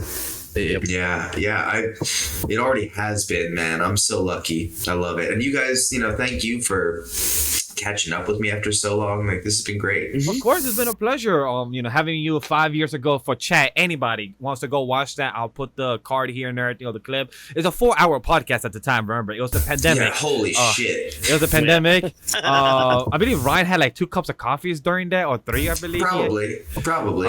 So it was a great experience. But to follow about that 4-hour podcast and everything, I want to ask you, knowing that you are a movie buff, you're a movie goer, you love media, what have you been consuming this year outside of your work? You know, you said that you went with Frankenstein, horror month, the holiday season. Is there anything that you have consumed that you also enjoy? Is there anything that you have that you're looking forward on this last, you know, holiday season coming up with any projects? Like, is there anything that you have enjoyed this year so far, as you say, like being a movie buff? Oh, for sure. I mean, One Battle After Another, like I said, is probably my other favorite movie of the year. I loved Weapons. Weapons was amazing. I did see that. That was really good. Dude, I love Zach Cregger. I will see anything that man makes now. And he's working on Resident Evil, so super excited for that. I really want to go see, there's a movie called Shelby Oaks that just came out. Chris Stuckman, who's a film reviewer, who's a great... I love Chris. He's a great... He's such a great dude. I'm psyched that he made this. It looks awesome. And then this, actually, I've been reading... I don't know if you can see. This is a book that David Lynch wrote. Oh, David Lynch. He's the one that made the first Suicide Squad, right? I believe so. No. David, I think that was David Lynch or something like that. David Lynch, this guy, he passed away in the last year, but he did Eraserhead and Blue Velvet and Mulholland Drive, and he's one of the great filmmakers of all time. But this book is about meditation and creativity and him finding ways to just kind of make his creative experience more finite and kind of like catch stuff out of the ether and be more focused on being creative. So I've been soaking that up. And I've been reading Anthony Bourdain's book, Kitchen Confidential, because I never read it and I've always loved his shows, and it's amazing. So that's kind of been the batch lately. Definitely gonna have to cop that David Lynch book. That sounds something. It's good. It's real good. I'm gonna take a read on. That's right up my alley too. I remember. He is the writer that made Twin Peaks. Yes, Twin Peaks. Yes, exactly. I knew about He's the one of series. the greats. I saw a few episodes of Twin Peaks. I love it. I just haven't gone back to it. There's a few series like that I haven't seen, but I'd love to hear the book. I would definitely check it out for sure. Yeah, it's worth a read. I think for anybody who likes to make anything or be creative or try and find ways to economize their time. I don't currently meditate, but I'm really wanting to take it up now because of reading this, and I think it will be good for me. So yeah. Mm-hmm. I used to, and then life got in the way, and it's just like, oh. Well, that's why I want to meditate, yeah, exactly. so I can control that part, Mm-hmm. Yeah. The other question I want to ask right before we end our show is, yeah. You said that you pursuing with the voice acting or thing. I want to know, do you plan to go anything on the on-screen acting? Because I know you did a couple years ago a bit of mocap as well, I believe that you did. Yeah. Do you plan to do anything that again in the future? Like, are we maybe see you Absolutely, anything Marvel, DC in the future? Is that something you see yourself in the probably future doing? Probably joining in one of those type of big cinematic universe? I mean, that's a real, like, I don't know how that happens, but I mean, honestly, I want to, film is my first love, and acting on camera and acting with other people and getting to do all and having props and doing all that stuff, like it's so addicting to me, and I do miss it and I do love it. So I do plan on getting, myself to be more into on camera work in the next year and ongoing. I definitely don't want to just limit myself to just voiceover. I love doing it, but I have too many things I want to do creatively, so it's definitely right there. Feel that. Feel that. Not a day goes by, I'm just like, let me pick up my saxophone again and start playing it. There you go. Pick it up, I'm like, Yeah. I'm just like, oh, come on. How does it feel? Get back to it. Because I know you did tweet about it as well a couple of months ago that you said that you did want to go back into your music. How's that process going? It's been great. Yeah, I've been working on a bunch of music that I'd been in bands all my life, and I realized I had never allowed myself to just like write and record and put out music just as myself, like just without funneling it through and compromising with other people. And so it's been pretty liberating just kind of working on these ideas. And I don't have like a solid plan on how I'm going to release them or do anything yet, but I'm going to figure something out. I'm just trying to let myself be creatively open and not trying to like limit myself to just like single ideas and not expecting anything of it either. I'm lucky that people love what we're doing with this show and other work that I get to do in this space, so I don't feel like I need to make music work or like have all these things hit or whatever. It's more I just want to make them and put them out as a passion project that you could care for. And if I do put it out, I just the people who will resonate with it will, and if people don't, that's fine too. It's mostly just for me to do, I love it, because I know a lot of people may not know, but you was doing also Twitch for a while, and you had like coffee breaks. Your little coffee streams for a short time. Yeah, I think that's like probably the only thing that I could do on there, because like I tried once to like. I mean, a lot of it was very pandemic based because I was alone, and I was like, how do I keep myself from going crazy, and how do I like connect with people, while being so isolated?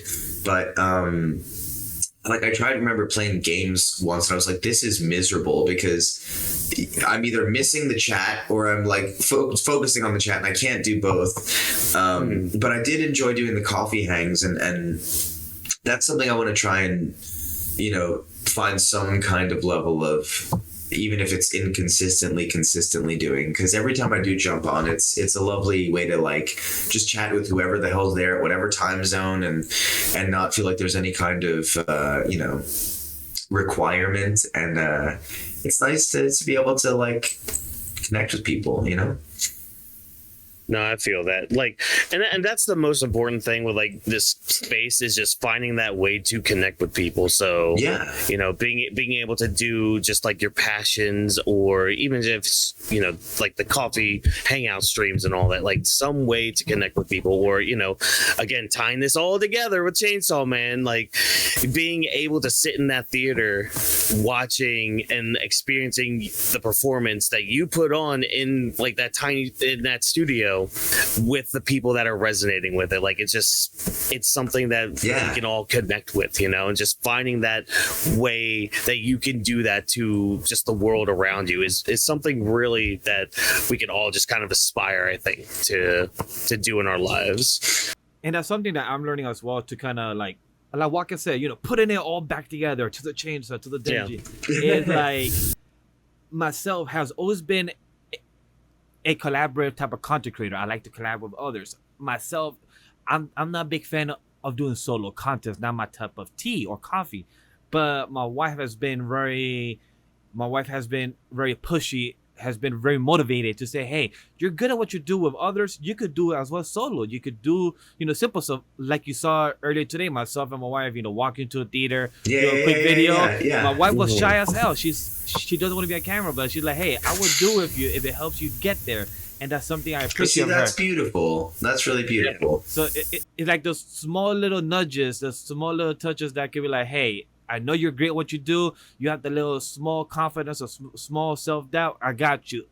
Let me do it with you. I'm shy as hell. I got my sunglasses on. People can't see me. I can't see the lens. I'm good. There you go. I got you. So like, where is that relatability where with Denji just going forward, or with anybody just slightly getting out your comfort zone, but going there at your own pace? And that's something that I appreciate. Or also learning myself, like, hey, we're only humans. I'm 29. I'm an adult. Don't mean I don't stop learning. I'm still improving myself. Oh, never, as a dude. better You're person never done every learning. day. And that's something Exactly. that I like that people recognize. And also, as the character Denji, also improving every day and learning in those little small touches that he does. So I was going to ask you this last question that was going through my head throughout our show today. So we all set life goals for ourselves, things that we want to achieve. Yes. Obviously, obviously, when it comes to me, you know, I have a life. I have a life goal of mine where I want to become a successful content creator. Basically, talk about all the things I love with all these other people that I come across in life. So I was going to ask you, what kind of life goals do you have set for yourself that you haven't been able to achieve yet, but you're like striving to achieve those? Because I know sometimes it might feel impossible, but you could eventually get there with due time. I think, you know, right now it's a very simple but nuanced answer. Balance.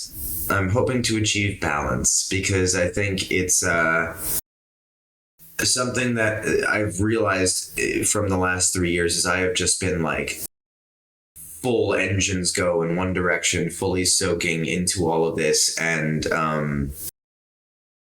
you know, I travel constantly. You know, there's 52 weekends in a year, and I'm gone sometimes for 20 to 30 of them, you know. So I'm trying to find balance in my life where I can just find that kind of peace outside of all of the other stuff that makes life so fun and exciting. But I don't want being an actor and being this creative, you know, person, as much as I adore it, it is not the thing that defines me, and I don't want it to be like the all-encompassing part of my life, while I am so grateful that I get to, you know, do it and everything. So for me, it's I'm really working towards finding the life part again. Right. I had a tiny question I wanted to know. Yes. I saw here in your AniList IMDb that you also voice Arata and Kazushi Tatushi in My Happy Marriage. In My Happy Marriage, yeah. Yes. What did you think of the character, the betrayal, the way we got to we had a lot of like conversations in real time when recording that, where we were like, no way, like it was a lot of like soap opera responses between me and the director and everything. We were like, what? what? You The felt character's already pretty complicated. exactly like you felt the complicatedness because of the roles, the rules, the laws between the family, the tribe. Yeah, So there's all a those lot, things there's was a lot going questionable. on there. Yeah. That's why it was nice playing Kazushi, because he was so chill and relaxed and I kind of love outside him. it all. He was so laid back. He's like, hey man, but yeah, playing Arata was he's a complicated individual, Aratara, yeah. I watched My Happy Marriage with my wife's both season 1 and 2, the dub. So my wife is a new anime watcher, so dub is something like unless she has to, then she will. But she's into the dub with My Happy Marriage and a few of the series, and she really enjoyed it. She was mad at Arata, like she screamed at the TV, like, "Why would you do that? Stop betraying your family." Yeah. So like you felt the resentment of He's like a questionable. triple double agent. There's Yes. so many I was watching it and reviewing it every week, and I was like, "Yo, can he pick a side?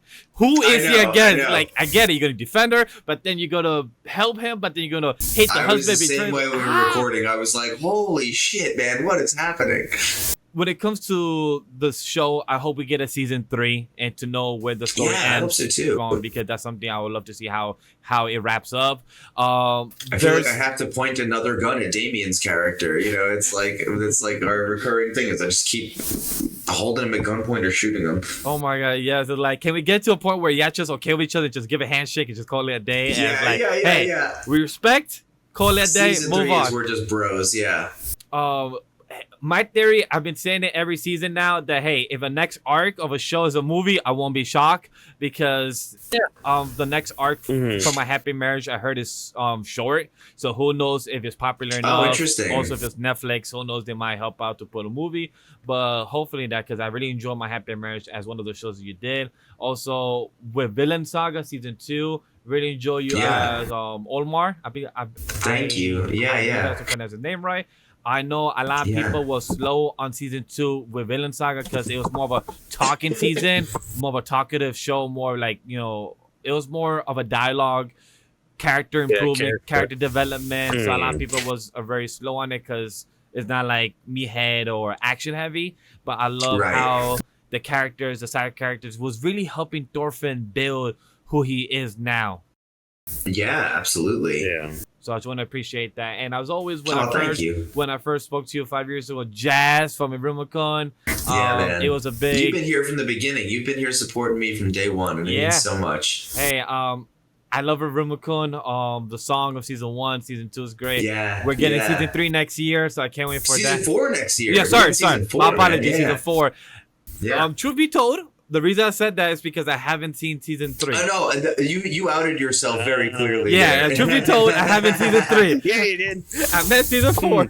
So it's very exciting to see that. This fake fan over here, ladies and gentlemen, Unbelievable. How dare he? It's just life has happened, so it never got around to. But I'm excited to see season 3. Where is Drop This Box is reading Ichi the Witch. I told him, hey, you gotta see Iruma Kun. You gotta see the anime is great. The music is good. The It really is. colorfulness It's such awesome. it's one of those shows that I feel like weirdly has fallen through the cracks because I feel like it deserves a lot of love. Yeah, I have a friend of mine who actually caught up to Iruma this year. Oh, amazing! Literally verbatim said, "Yeah, this was one of my favorite reads this whole year." It's a very special, charming, weird. It's just got a lot of heart, great characters. There's definitely something for everybody in it. Yeah. Yeah, I'm definitely planning on watching, because I did start the first same season of it. I think last month I did. Yeah, I'm eventually gonna hop back on that. But I'm loving it so far. I already love Ichi the Witch because it's written by the same mangaka, and you have because it's basically the person who's doing Ichi the Witch is the same person who wrote the Iruma Kun story. Right. But then you also have an artist helping them as well, because she actually worked on Act Age when she did the art for that manga many years ago. And I'm excited to dive into this because a lot of people are saying, dude, you already like this from this series, you're gonna love it even more because this is where it originally came from. So I'm excited. Oh, cool. Okay. Yeah, you'll dig it then. And the last comment I was gonna say about another role that you said was from your recent one, Moonrise Fail. I really enjoyed the series. The not Space Odyssey, I'll give it, but the the relationship between the space aspect, but also kind of. I don't want to spoil the audience because like it was really good series. There's a lot. Yeah. It's a lot of. For some reason, people comparing the beginning of Attack on Titan season 1. I kind of see it, but it was really. I mean, I get it, but it's different. Yeah, it's different, but I see it. I just really suggest to anybody go watch Moonrise. It's only a good 18 episodes on Netflix, and it's very good. So I suggest if you guys want to see another role from Ryan, he is Phil, and he is one of the main cast in the show. So really suggest anybody go watch it. It's a really good show, and it came out in the spring season as well. So go check that out. I watch a lot of anime. I watch about 20 animes per season. So I like to see a lot of stuff. Some subs, some double white. Crazy. So I do check it out. So hey, I don't sleep. That's something that I my excuse is, sleep for the dead. That's why I do it. I sleep when I'm down in the ground. But I appreciate you guys caring so much about this and being so cool. Of course. Oh yeah, dude. Of course. This has come to the end of our show, and I just want to say it was great to have you on. Great for discussion. Great to speak to you of your career, of your love for Denji, your love for the other roles you have done, like I already mentioned earlier. Everyone could see the time codes of our discussion of the questions we asked. But Ryan, it was a really great pleasure just like speak to you in person at your Comic-Con. And just actually like just knowing that when I went up to you, already knew my face, you already knew my name from her. Like, of course I knew your name. Just knowing that I'm friends with you in the circle, knowing that I'm friends with one of the like the biggest shows of Shonen. And for the audience that don't know, that I met his father back when I was gonna watch My Hero Academia, the movie, when he played Rhodey. Rhodey. And it was amazing that I was there in the theater watching it, and his father was right behind me, and I was talking like, oh my god, Ryan was amazing. And he's like, oh, like, do you know my son? I was like, yeah. And me and his father just chatted for a good 10-15 minutes, just talking like, yeah, I know you're we still laugh about that on his side too. Yeah, I love it. That's funny. It's one of my greatest and core memories as a content creator, watching the film of a friend of mine and just accidentally just bumping into his father, and it's just great. That's just so awesome. chatting about like, hey, your son is amazing and everything. So it was just great to have you talk about your career. I want to pass it to Watkins and drop as well as like any last words about the show and about having Ryan on the show. I mean, I know for me, very much appreciate you coming on, being able to, take time out of your busy schedule to, talk to three dudes about the movie that you just did and some of the other side conversations we got to have. So, just very much appreciated for that. Looking forward to, the rest of your work coming up. Thank you. It's just been a great conversation. So, just thank you for being able to come on. It's my pleasure. Yeah, I really appreciate you coming on the show as well. Like, it was nice to sit here for a couple hours, have this conversation with one another, very wholesome conversation, talking about all the things that we love, diving into different kinds of, things that we're into, Chainsaw Man, other roles in anime. It was just a really nice moment, and I'm glad that we were all able to experience that together. And it was also just really cool to meet, one of my favorite guys in the industry right now. Like, that's that means the world. It means a lot to me. It's almost like a dream come true. And so I was like super excited to talk this and talk to everybody in here. Like, it was just great having you on, and I'm really appreciate spending some couple hours with us. No, truly, from the bottom of my heart, it means the world that you guys care. And I mean, Vash, you've been here since day one, man. So I'm grateful, and I am so excited to see what comes next. And I'm so glad you guys like the movie. This was a love letter just as much from us to everybody else too. So I'm glad we get to share it now. And I'm so excited to get to talk about it more with people moving forward, and not just having the first season to like have to, Oh yeah. stay silent about. So it's great. Thank you guys. We'll have to do this again. Of course. And my question, Halloween's coming up. Got any cosplays that you're ever gonna do as Denji? Oh god. I have to ask, are you gonna do a Denji cosplay one of these years as the full outfit, or maybe the full form in the future? once we Gosh, see it? you never know. You never know. I mean, if I do, I probably won't post about it beforehand just so I can mess around with people, right? So we'll see. We'll see. All right, so I just want to tell to the podcast, to the live chat, we appreciate everyone watching. Thank you guys for listening in. It's going to just be a simple outro. I appreciate for everyone tuning in and watching. Ryan Colt Levy, the voice of Denji, of Chainsaw Man, Reze the movie, the arc that's been adapted into theaters this weekend. Hopefully you guys saw it on this weekend. Hopefully you guys comment below your thoughts about the podcast, about the question. If we missed anything to ask him, we can have him back in the future. We can have some questions for him. And we appreciate you guys listen to podcasts of Anime Lately, episode 198. Like, share, comment down below. And we appreciate you guys for checking us out. We appreciate you. And we hear you on the next one. Everyone.